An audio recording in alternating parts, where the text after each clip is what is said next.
Hi friends, இன்னைக்கு வீடியோவில் நம்ம ரத்தத்தை அதிகரிக்கக்கூடிய சுவரொட்டி எப்படி செய்கிறதுன்றதை பற்றி பார்க்க போகிறோம். நீங்கள் உங்கள் ஹீமோக்ளோபின் லெவலை இன்க்ரீஸ் பண்ணணும்னு நினச்சிங்கன்னா இந்த சுவரொட்டியை ஒரு டைமாவது சாப்பிட்டு பாருங்கள். கண்டிப்பாக ஃபாஸ்ட்டாக உங்கள் ஹீமோக்ளோபின் லெவல் இன்க்ரீஸ் ஆகும். இந்த வீடியோவில் ப்ராப்பராக சுவரொட்டியை எப்படி செய்கிறதுன்றதை பற்றி பார்க்கலாம்.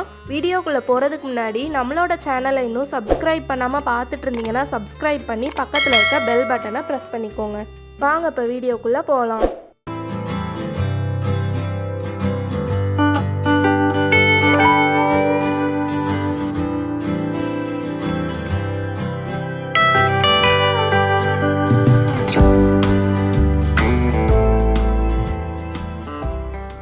இன்றைக்கி நம்ம ஒரு மீடியம் சைஸ் சுவரொட்டியை தான் குக் பண்ண போகிறோம்.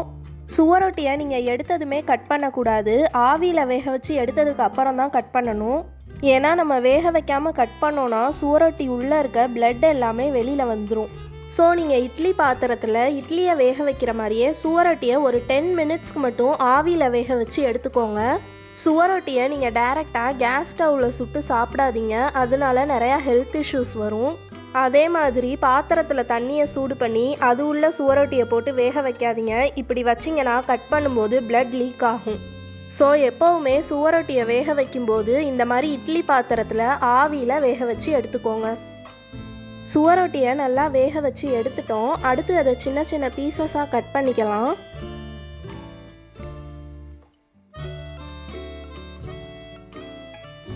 அடுத்து பாத்திரம் நல்லா சூடானதுக்கப்புறம் அதில் 3 டேபிள் ஸ்பூன் எண்ணெய் ஊற்றிக்கோங்க.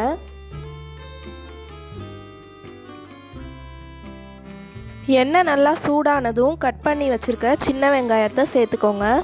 நம்ம மீடியம் சைஸ் சுவரொட்டி தான் குக் பண்ண போகிறோம். ஸோ 10 சின்ன வெங்காயம் இருந்தாலே போதும்.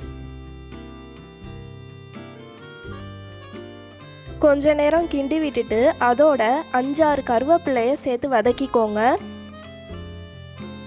அடுத்து 1 டேபிள் ஸ்பூன் அரைச்சி வச்சுருக்க இஞ்சி பூண்டு விழுது சேர்த்து நல்லா பச்சை வாசனை போகிற வரைக்கும் வதக்கிக்கோங்க.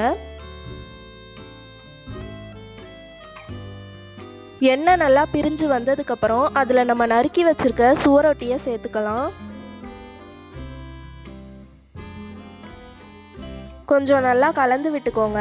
அடுத்து நம்ம இதுக்கு தேவையான மசாலாலாம் சேர்க்க போகிறோம். 1/4 டீஸ்பூன் மஞ்சத்தூள் சேர்த்துட்டு கொஞ்சம் கலந்து விட்டுக்கோங்க. அதுக்கு அடுத்து நம்ம மிளகாத்தூள் சேர்த்துக்கலாம். காரம் உங்களுக்கு தேவையான அளவுக்கு மிளகாத்தூள் சேர்த்துக்கோங்க. அடுத்து 1 டீஸ்பூன் கரம் மசாலா சேர்த்து நல்லா கலந்து விட்டுக்கோங்க.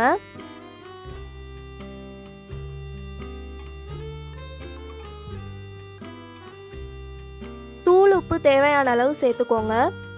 உப்பு சேர்த்ததுக்கப்புறம் அதோட 1/4 டீஸ்பூன் சோம்புத்தூள் சேர்த்துக்கலாம். நம்ம ஆல்ரெடி சுவரொட்டியை வேக வச்சு எடுத்துட்டதுனால தண்ணியை கம்மியாகவே சேர்த்துக்கலாம். ஒரு 2 மினிட்ஸ் மட்டும் மூடி போட்டு வேக வைங்க. 2 மினிட்ஸ் கழித்து ஓப்பன் பண்ணி பாருங்கள்.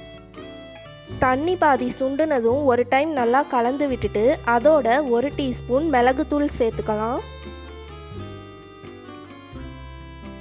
தண்ணியெல்லாம் நல்லா சுண்டுனதுக்கப்புறம் அதில் கொஞ்சோண்டு கொத்தமல்லியை கிள்ளி போட்டுக்கலாம். கிள்ளி போட்டு ஒரு டைம் கிளறி விட்டுட்டு ஸ்டவ்வை ஆஃப் பண்ணிடுங்க. அவ்வளோதான், சுவையான சுவரொட்டி வறுவல் ரெடி. வீடியோ பிடிச்சிருந்தா லைக் பண்ணி உங்கள் ஃப்ரெண்ட்ஸ் அண்ட் ஃபேமிலிக்கு ஷேர் பண்ணுங்கள். நீங்கள் இந்த டிஷ்ஷை ட்ரை பண்ணி பார்த்தீங்கன்னா டேஸ்ட் எப்படி வந்துச்சுன்றதை கமெண்ட் பண்ணுங்கள். நெக்ஸ்ட் ஒரு நல்ல வீடியோவில் மீட் பண்ணலாம். தேங்க்ஸ் ஃபார் வாட்சிங்.